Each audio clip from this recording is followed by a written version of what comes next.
to cover people who have messages and not people who have money. That is what we are saying. The media is not particularly for the media. You sounded very confident that Yes. you're going to win, and you admitted that the media is even biased to you. What is that thing that is pushing you? Because the media, just like they did in the past, they are not talking to the real people. You are still talking to the talking heads in the society, and they are becoming fewer and fewer and less influential. I have been in the media too. You know that. I warned the media several years ago that their relevance and influence is going to wane based on their greed. And that's exactly what happened in 2015. That is why the entire media in this country could not report who won the election until after, INEC started reporting. Don't forget, and I'm going to remind you guys in the media, while you all guys were sitting in Kogi State and the candidates who won the election had died, you couldn't report it because the media wasn't prepared for that kind of style of reporting. It was Sahara reporters that broke the news of Aldo's death, you remember?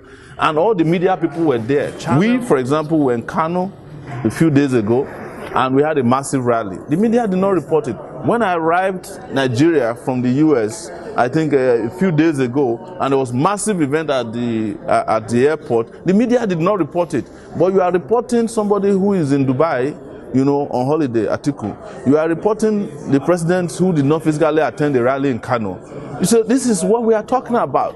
You are not reporting what the society needs. You are reporting what you think the society should hear. And you guys are my colleagues. I cannot lie to you. You are failing the society if you are not giving us. From other people who have been in the power, what will you do differently? Win the election?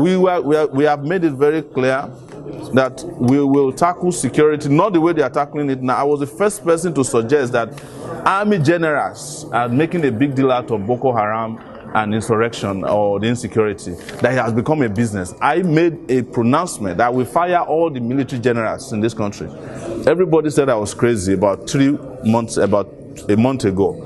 Now, by today, everybody in this country is saying that they should fire all the generals because of what's happening, because Boko Haram has become a big business in the country. So we're going to do that differently. We are going to provide electricity, and we're in the northern part of the country today where we can use solar energy to provide over 4,500 megawatts of electricity. That will provide jobs for about 2 million young people in this part of the world. It will also provide electricity that is needed so that we can have 24/7 electricity. We have said we are going to take 13 million kids out of the streets by spending 100,000 naira each on a child to go back to school, so that there will not be people who are begging with bowls on Kano, in Sokoto, in Lagos.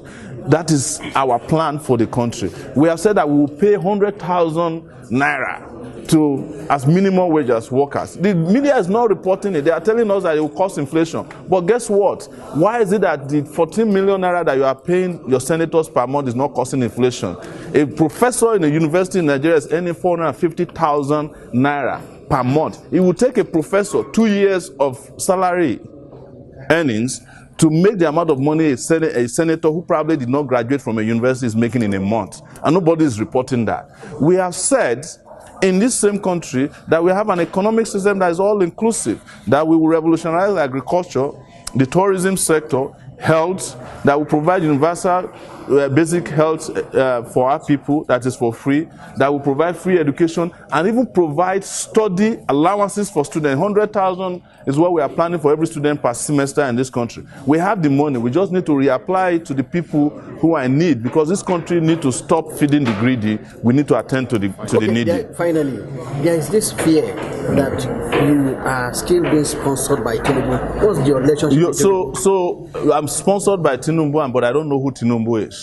And you all in the media cannot find evidence of even a meeting between me or Tinubu, or a phone call between me and Tinubu, or even any financial transaction. That means the media is not doing this. You cannot be reporting hearsays.